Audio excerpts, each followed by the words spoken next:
அனைவருக்கும் வணக்கம். இன்றைக்கி நம்ம பார்க்க போகிற ரெசிபி என்னென்னு பார்த்தீங்கன்னா போண்டா ரெசிப்பிங்க. இதை நல்லா வெளியில் நல்லா மொறுமொறணும், உள்ளே நல்லா சாஃப்டாகவும் இருக்குங்க. அதே நேரத்தில் மாவு புளிக்க வைக்கவே வேணாங்க. அது எப்படி செய்கிறதுன்னு வாங்க பார்க்கலாம்.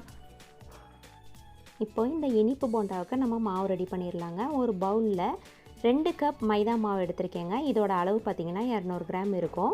2 கப் மைதா மாவுக்கு 3/4 கப் சர்க்கரை சரியாக இருக்குங்க. ஒருவேளை உங்களுக்கு இனிப்பு கூடுதலாக தேவைப்பட்டுச்சுன்னா நீங்கள் 1 கப் கூட எடுத்துக்கோங்க. அதே நேரத்தில் மிக்ஸி ஜாரில் பவுடர் ஆக்கிட்டு சர்க்கரையை சேர்த்துக்கலாம். இப்போது இதில் நல்லா முறுமுறுன்னு வரதுக்காக 1 ஸ்பூன் சேர்த்துக்கலாங்க. பேக்கிங் சோடா 1/4 டீஸ்பூன், உப்பு ஒரு பிஞ்ச் அளவுக்கு எடுத்துக்கோங்க. நல்லா ஊற வைக்காமல் டக்குன்னு உடனே போடுறதுக்காக தயிர் 2 டேபிள் ஸ்பூன் எடுத்துருக்கோங்க. இப்போ தண்ணி எதுவுமே சேர்க்காமல் லைட்டாக அதிலே நல்லா எல்லாமே நல்லா கலந்து விட்டுடலாம். இப்போ எல்லாமே கலந்ததுக்கப்புறமா தண்ணியை கொஞ்சமாக ஃபஸ்ட்டு சேர்த்துட்டு நம்ம பிணைஞ்சு விட்டுக்கலாங்க. மாவு நமக்கு ரொம்ப தண்ணியாகவும் போயிடக்கூடாதுங்க. இட்லி மாவை விட கொஞ்சம் கெட்டியாக இருக்கணும், இந்த அளவுக்கு இருக்கணும். இதுதான் கரெக்டான பதம்.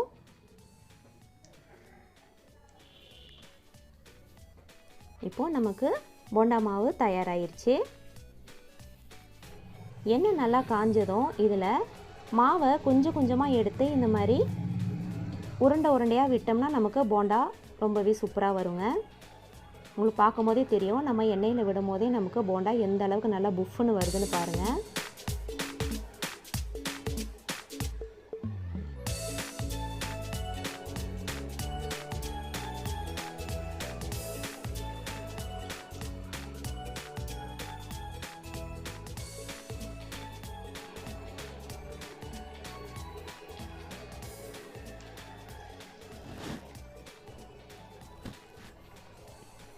இப்போது ஒரு பக்கம் வெந்ததும் இன்னொரு பக்கமும் நல்லா திருப்பி விட்டுக்கலாங்க.